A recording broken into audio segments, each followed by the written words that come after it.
நம்மெல்லாம் நினச்சிக்கிட்டு இருக்கோம், ஒரு நாட்டில் அரசியல் கட்சிகள் இருந்தால் மட்டும்தான் அந்த நாடு இயங்கும் அப்படின்னு. அந்த நாட்டினுடைய இயக்கமே அரசியல் கட்சிகள் தான் அப்படின்னு நிறையா பேர் நம்பிட்டு இருக்காங்க. அவங்க தான் நம்மளை இயக்கிட்டு இருக்காங்க, அவங்க தான் நம்மளை ஆண்டுகிட்டு இருக்காங்க அப்படின்னு. ஆனால் அப்படிலாம் ஒன்றும் தேவையே கிடையாது. மக்களே அவங்கள பார்த்துப்பாங்க. அதற்கு இராணுவம் தான் அவங்கள வழிநடத்துறதுக்கு சரியான நபர்கள் அப்படின்னு புதியதொரு கண்டுபிடிப்பை ஒன்று கண்டுபிடிச்சிருக்காரு. பர்கினோ பாசாவினுடைய தலைவர் இப்ராஹிம் டூரே. இவரை பற்றி நான் நெகட்டிவாக சொல்லலை, ஏகப்பட்ட பாசிட்டிவான விஷயங்களை ஆப்பிரிக்கா முழுவதும் செஞ்சு முடிச்சிருக்கார். ஒரு நாடு எப்படி வாழணும், அங்கே இருக்கக்கூடிய மக்களுக்கு என்னெல்லாம் தேவை அப்படிங்கிறத புரிஞ்சுக்கிட்டு செயல்பட ஆரம்பிச்சிருக்காரு.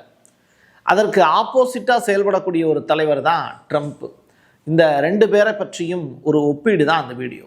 வாங்க பார்க்கலாம் உறவுகளே. இது பிரசாத் சிக்னேச்சர். தென்னிந்தியாவின் கட்டடக்கலை ராஜாக்கள் creator constructions and north west interiors.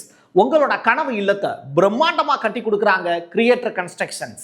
அதோட கட்டி கொடுத்த வீட்டை இன்டீரியர் பண்ணி அழகாக்குறாங்க நார்த் வெஸ்ட் இன்டீரியர்ஸ்.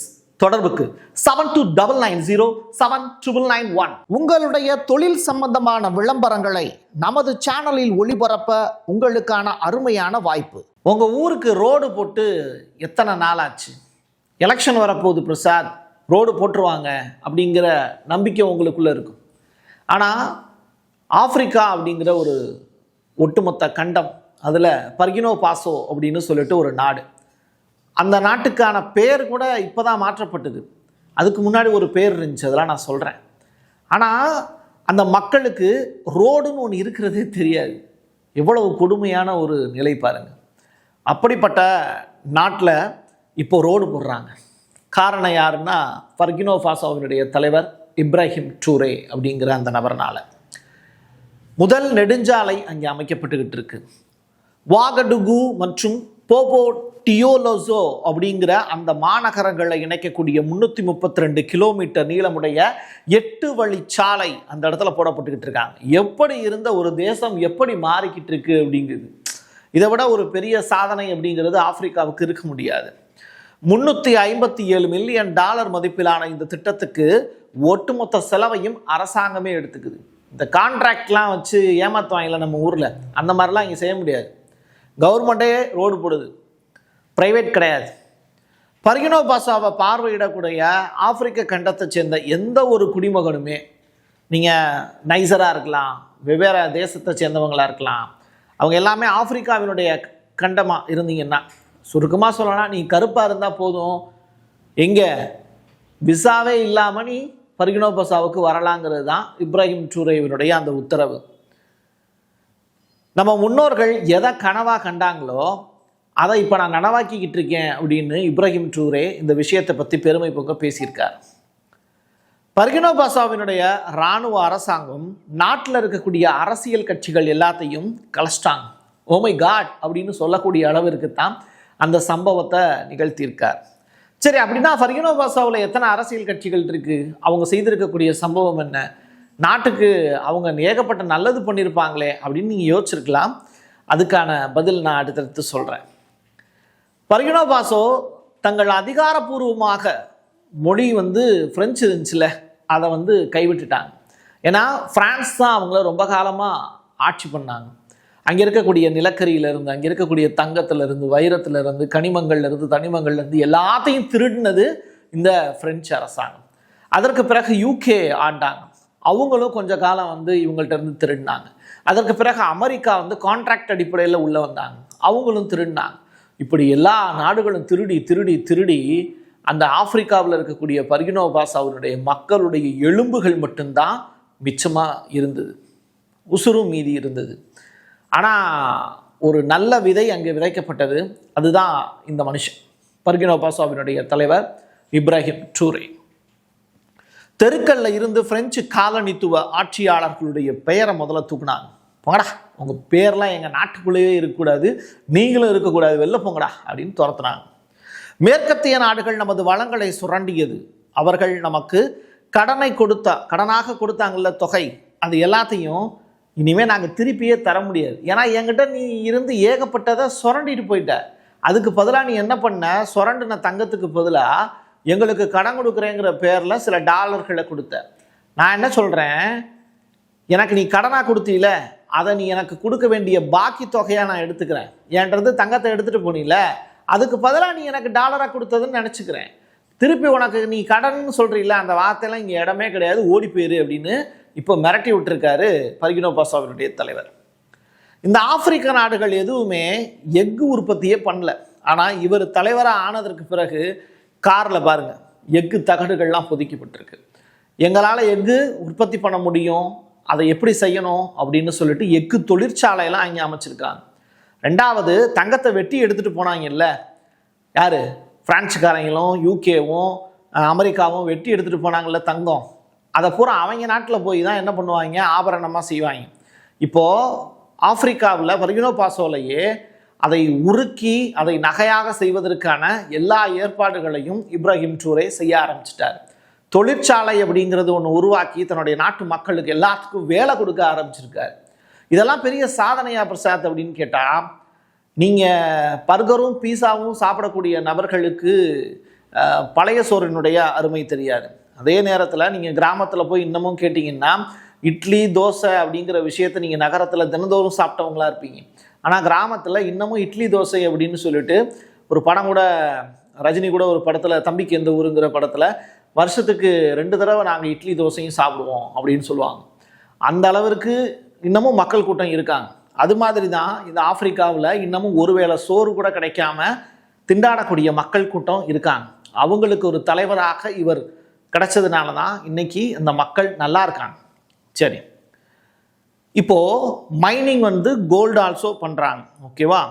ஸோ நீங்கள் கிடைச்ச தங்கத்தை இனிமேல் யாருக்கு நாங்கள் விற்க மாட்டோம் அப்படிங்கிறதுலையும் தெளிவாக இருக்காங்க பர்கினோ பாசோவை சேர்ந்த ரூலர்ஸ். ஆனால் ரஷ்யாவுக்கு மட்டும் கிடைச்ச தங்கத்தை பகிர்ந்து கொள்வதற்கு அவங்க ஒப்பந்தம் போட்டிருக்காங்க. மேற்கு ஆப்பிரிக்க நாட்டில் ஜனநாயகத்திற்கு ஒரு பெரிய அடி அப்படின்னு ஆய்வாளர்கள் ஒரு கருத்து வந்து வெளியிட்டாங்க. இது ஜனவரி மாதம் 30ஆம் தேதி அவங்க வெளியிட்ட அறிவிப்பு. அனைத்து சொத்துக்களையும், எங்கே, அரசியல்வாதிகளுடைய அனைத்து சொத்துக்களையும் பறிமுதல் பண்ண போகிறோம் அப்படின்னு இப்போது ட்ரூரே வந்து அனௌன்ஸ் பண்ணியிருக்காரு. அதுக்கு அவர் முன்னெடுத்திருக்கக்கூடிய ஒரு முக்கியமான விஷயம், சிவில் ஆட்சியை மீட்டெடுக்கும் அப்படின்னு சொல்லி எதிர்பார்க்கப்பட்டது தான் இந்த தேர்தல். மக்கள் வந்து தன்னுடைய தலைவனை தேர்ந்தெடுக்கணும் அப்படின்னு. ஆனால் இங்கே தலைவர்கள் எல்லாமே போலியான அரசியல்வாதிகளாக இருக்காங்க அப்படிங்கிறத இப்ராஹிம் ட்ரூரே கண்டுபிடிச்சு அந்த அத்துணை அரசியல் கட்சிகளையும் கலைக்கிறார், தேர்தல் ஆணையத்தையும் கலைக்கிறார். இதுதான் அங்கே வெளியாக இருக்கக்கூடிய லேட்டஸ்ட் அப்டேட்டு. பர்கினோ பாசோவில் ஓரின சேர்க்கை அப்படிங்கிறத தடை பண்ணாங்க. இதனால் பிரான்ஸ் அரசுக்கு பயங்கர கோபம். ஏன்னா இயற்கைக்கு எதிராக நடக்கக்கூடிய எந்த ஒரு விஷயமுமே அந்த இடத்துல ஏற்றுக்கொள்ளப்படாது அப்படின்னு சொல்கிறாங்க. ரெண்டாவது, அப்படின்னு அவங்க சொல்கிறாங்க, அது இயற்கைக்கு எதிரானதா இல்லையா அப்படிங்கிறது நமக்கு தெரியாது. 2022க்கு பிறகு இராணுவ ஆட்சியை அவர் கைப்பற்றினார். யார்? இப்ராஹிம் ட்ரூரே. அதுக்கு முன்னாடி வரைக்கும் அங்கே ஆட்சியாளர்கள் இருந்தாங்க, அரசியல்வாதிகள் இருந்தாங்க. ஆனால் அவங்க யாருமே மக்களுக்கான அரசியல்வாதிகளாக இல்லை. இதுதான் அந்த நபர் எடுத்திருக்கக்கூடிய முடிவுக்கு பின்னாடி இருக்கக்கூடிய காரணம். இந்த மக்கள்லாம் சிரிக்கிறாங்க, இப்போ தான் சிரிக்கிறாங்க. ஏன்னா அந்த நாட்டில் வந்து பொருட்கள் விளையும் அப்படிங்கிறதையே இப்போ தான் அவங்க பார்க்குறாங்க. இதுக்கு முன்னாடி வரைக்கும் காடாக இருந்த தேசம் இப்போ வளமான ஒரு செடி கொடிகளோடு மின்னக்கூடிய காட்சிகள் அரங்கேறுது. விவசாயம் பண்ணுறாங்க. ஆப்பிரிக்காவில் உணவு மையம் அப்படிங்கிறது இப்போ தான் தொடங்கியிருக்கு. அரசாங்கம் விவசாயிகளுக்கு ஆயிரக்கணக்கான டன் விதைகளை கொடுக்குறாங்க. அந்த விதைகளில் இருந்து நல்ல பழங்கள், காய்கறிகள் கிடைக்கிது. $179 மில்லியன் மதிப்பிலான இயந்திரங்களை அதற்கு பிறகு என்ன பண்ணுறாங்க, தேசியமயமாக்குறாங்க. எல்லாத்தையும் மக்களுக்காகவே அதை செலவு பண்ணுறாங்க. $12 மில்லியன் மதிப்பிலான ஒரு தக்காளி தொழிற்சாலை தொடங்கியிருக்காங்க. எல்லாம் விவசாயிகளுக்காக ஆரம்பிக்கப்பட்ட விஷயங்கள் தான் இது. 4 கட்சிகள் அங்கே பெரிய கட்சிகளாக அறியப்படுது. ஒன்று People's Movement of Progress, Congress for Democracy and Progress, New Era for Democracy, Union for Progress and Reform. மொத்தம் 127 சீட் இருக்குது. அதில் 17 கட்சிகள் போட்டியிடுறாங்க. அதில் 15 கட்சிகள் ஸ்ட்ராங்காக இருக்கிறதா சொல்லப்படுது. கூட்டணி நிலைப்பாடு 1960 அப்பர் வோல்டா அப்படின்னு சொல்லிட்டு இந்த நாடு சுதந்திரம் அடைஞ்சப்போ ஒரு பேர் ஒன்று கொடுத்தாங்க, அப்பர் வோல்டா அப்படின்னு. அந்த பேருக்கு என்ன அர்த்தம் அப்படிங்கிறத நான் சொல்கிறேன். இப்போ அந்த 4 கட்சிகள் மட்டுமல்ல, மொத்தம் 100க்கும் மேற்பட்ட கட்சிகள் வந்து பர்கினோ பாசோவில் இருக்குது, அங்கீகரிக்கப்படாத கட்சிகள் எல்லாமே சேர்த்து. இந்த அத்தனை கட்சிகளையும் பேன் பண்ணுறாரு பர்கினோ பாசோவினுடைய தலைவர் இப்ராஹிம் ட்ரூரே. சரி, அப்பர் வோல்டா அப்படின்னா என்ன? புரட்சிகரமான ஒரு தலைவர் ஒருத்தர் அந்த நாட்டுக்கு 1984ஆம் ஆண்டு கிடைச்சார். அவருடைய பேர் தான் தாமஸ் சங்கரா அப்படின்னு. அதாவது இந்த ட்ரூரேவுக்கு முன்னாடி ஒரு புரட்சிகரமான ஒரு தலைவர் வந்து அந்த நாட்டுக்கு கிடைச்சார். நாட்டினுடைய பெயரை அப்பர் வோல்டா குடியரசு அப்படிங்கிறதுல இருந்து பர்கினோ பாசோ அப்படின்னு சொல்லி மாற்றினவர் யாருன்னா இந்த தாமஸ் சங்கரா தான், ட்ரூரேவினுடைய குரு. அவரும் மிலிட்ரி தான். பிரெஞ்சு காலனித்துவ கடந்த காலத்தில் இருந்து ஒரு முறிவை குறிக்கக்கூடிய வகையில் இந்த பேரை வந்து அவர் தேர்ந்தெடுத்தார். ஊழலற்ற மக்களின் பூமி இல்லை நேர்மையான மனிதர்கள் வாழக்கூடிய நாடு அப்படிங்கிறது தான் பர்கினோ பாசோவுக்கு அர்த்தம். சரியா? அதுக்கு முன்னாடி இந்த அப்பர் வோல்டாங்கிறது பிரெஞ்சு வேர்டு, அதை வந்து தூக்கி போட்டாங்க.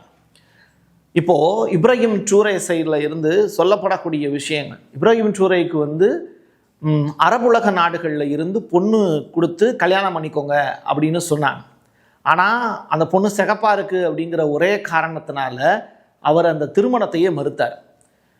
இவர் ரிலேட்டடான பயோகிராஃபி நீங்கள் படித்து பார்த்தீங்க அப்படின்னா, ஒரு நாள் இரவு நேரத்தில் அதை படித்து பார்த்தேன்.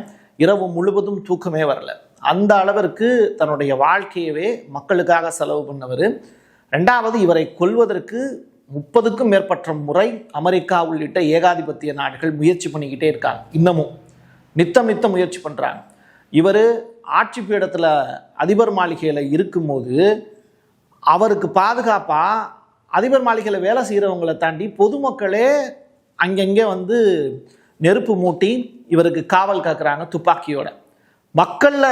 மக்கள் கூட்டம் ஒன்றா சேர்ந்து இவருக்கு பாதுகாப்பு கொடுக்குது. அப்படின்னா இவர் மக்களுக்கான தலைவராக அறியப்படுகிறார். அப்போ அந்த இடத்துல அரசியல் கட்சிகளே தேவையில்லைல்ல, அதைத்தான் இப்போ அவர் செஞ்சிருக்கார். நான் அடிமை அப்படின்னு யார் சொன்னது? நாம் அடிமை அப்படின்னு யார் சொன்னது? ஏன்னா ஆப்பிரிக்க மக்களை எல்லாரும் அடிமைன்னே சொல்லி பழகிட்டாங்க. அந்த கேள்வி இவர் கேட்குறார், நம்ம அடிமை அப்படின்னு யார் சொன்னது? யூடியூப்பில் போய் இப்ராஹிம் ட்ரூரேவினுடைய ஸ்பீச் மட்டும் கேட்டு பாருங்கள். கிட்டத்தட்ட ஒரே ஒரு ஸ்பீச் வந்து 1.5 மணி நேரத்துக்கு மேலே இருக்கும். அவர் பேசி இருக்கக்கூடிய ஸ்பீச் 2022க்கு பிறகு அவர் பேசி இருக்கக்கூடிய ஸ்பீச்.